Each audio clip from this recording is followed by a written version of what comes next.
से सामने नहीं आती, मैं कुछ कहना नहीं चाहता हूं, क्योंकि सूत्र क्या कह रहे हैं मुझे पता नहीं, लेकिन सरकार ने जो नोटिफिकेशन इशू किया है उस पर हम चर्चा कर सकते हैं। सरकार ने जो लिखित जवाब पार्लियामेंट में दिया है उस पर चर्चा कर सकते हैं। लेकिन सरकार क्या खबरें लीक कर रही है, क्या नहीं कर रही है, इस पर मैं टिप्पणी नहीं करना चाहता हूं। लेकिन ये बात सच है कि सरकार को जितनी भी संस्थाएं हैं, जितने भी हमारे स्टेटिस्टिकल ऑर्गेनाइजेशंस हैं, गृह मंत्रालय का है, एनएसएसओ है, एनपीआर है, इस सब में पूरी तरह पारदर्शिता रखनी चाहिए, क्योंकि ये सब किसी एक दल, किसी एक सरकार की संपत्ति नहीं है, पूरे देश की संपत्ति है। और हर नागरिक और देश के लोगों को अधिकार है हकीकत जानने का, आंकड़े समझने का। सचिन जी, मैं पूनम हूं अमर उजाला से। मैं पूछना चाहती हूं कि आप एक बड़ा विपक्षी दल हैं, मुद्दा भी उठा रहे हैं, तो क्या ये उम्मीद की जानी चाहिए कि निकट भविष्य में कांग्रेस जो रजिस्ट्रार जनरल सेंसस हैं उनके पास बाकायदा ज्ञापन लेकर जाएंगे अपनी बात रखने के लिए? क्योंकि जिस तरह से धन की कमी, ये सब अहम मुद्दे हैं, और ये जो जाति जनगणना का मसला है, ये कह देना और करना दोनों में फर्क भी है, तो लगता है कि आप जाएंगे? आप जो कह रहे हैं मैं बिल्कुल वही कह रहा था, और हम सब काम करेंगे। देखिए, हम विपक्ष में होने का मतलब यह है कि हमें सरकार की जवाबदेही तय करनी है, और सरकार की कथनी करने में जब फर्क आ रहा है उसको हम लोग पूरी ताकत के साथ उसका विरोध करेंगे।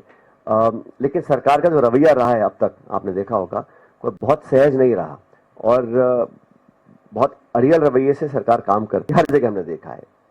लेकिन हम लोग भी जनता के साथ रहकर, क्योंकि इस लोकतंत्र में सबसे बड़ा दबाव अगर होता है तो पब्लिक का होता है, जनता का होता है, तो सारी बातें लेके पब्लिक के बीच में जाएंगे, और जो इश्यूज हैं वो जनता के दबाव के माध्यम से हम सरकार को हर हाल मजबूर करेंगे कि हमारी बातों को माने, और जो हमारे विकल्प हैं, जैसा भी कहा, सदन के अंदर लोगों से बात करना, उन तमाम रास्तों को हम खुला रखेंगे। जी, इससे अलग एक सवाल है, पूछ सकती हूँ? इस विषय से अलग है। नहीं, आज इसी विषय में बात करते हैं। नहीं, आप ही से जुड़ा हुआ है। नहीं, आज इसी विषय। आप पूछ लेते हैं। हाँ, मैं इस विषय पे जवाब दूंगा। सचिन जी, एक तस्वीर आपकी और गहलोत जी की वीडियो बहुत ज्यादा वायरल हुई थी, क्या वो भी खुले दिल से आप लोगों का मिलना था या कुछ था उसके पीछे भी? हेडलाइन मैनेजमेंट, कास्ट सेंसस, जाति का जनगणना, उस पर आज मैं चर्चा कर रहा हूँ। हाँ सचिन जी,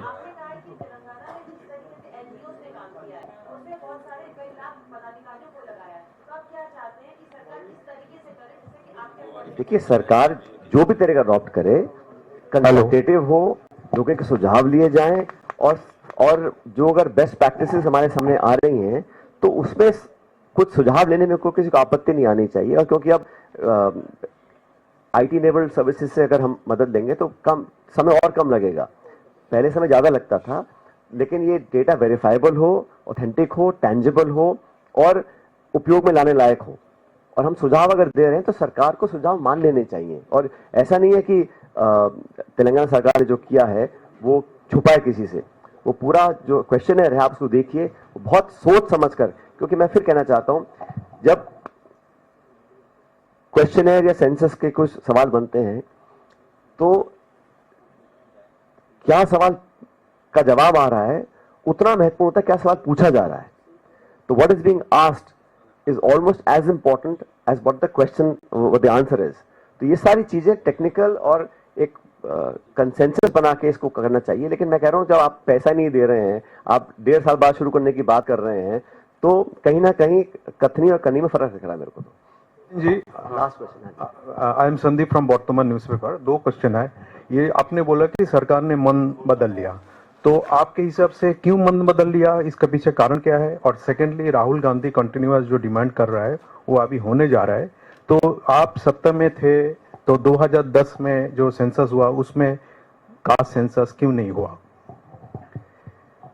देखिए, समय के साथ साथ कई सारे इश्यूज आते हैं, और अब इतिहास में जाएंगे तो मैं समझता हूँ ये सही नहीं है, क्योंकि कब क्या हुआ नहीं हुआ। लेकिन ये मांग राहुल गांधी जी की आज की नहीं है, कई सालों से इसको मांग को उठा रहे हैं, और ये पूरी पार्टी ने, वर्किंग कमेटी ने, सब लोगों ने बहुत सोच समझकर इस निर्णय को लिया था। लेकिन आपने जो पहला सवाल कहा कि सरकार ने क्यों मान लिया, इसका जवाब किसी के पास नहीं है। एक दिन अचानक खबर आई कि सरकार ने अपना मन बदल लिया है और वो कास्ट सेंसस कराना चाहती है, तो इस पर शोध होना चाहिए कि सरकार ने ऐसा क्यों किया। मुझे लगता है कि पब्लिक की डिमांड और जो हम लोगों ने एक अवेयरनेस पैदा करी पूरे देश में राहुल जी के माध्यम से कि लोग इसको डिमांड करें, इस पर दबाव बनाएं। और अल्टीमेटली मैंने देखा है कि सरकार कोई सी भी हो, लेकिन जो पब्लिक का प्रेशर होता है उस पर लोगों को झुकना पड़ता है। तो कांग्रेस और जनता का जो दबाव था, मुझे लगता है मात्र वो रीजन था, क्योंकि जो पहले जिन्होंने खंडन किया, मजाक उड़ाया और बिल्कुल सिरे से खारिज कर दिया था इन मांगों को, अचानक जो बदलाव आया है वो कांग्रेस और जनता के दबाव में आया है। Thank you.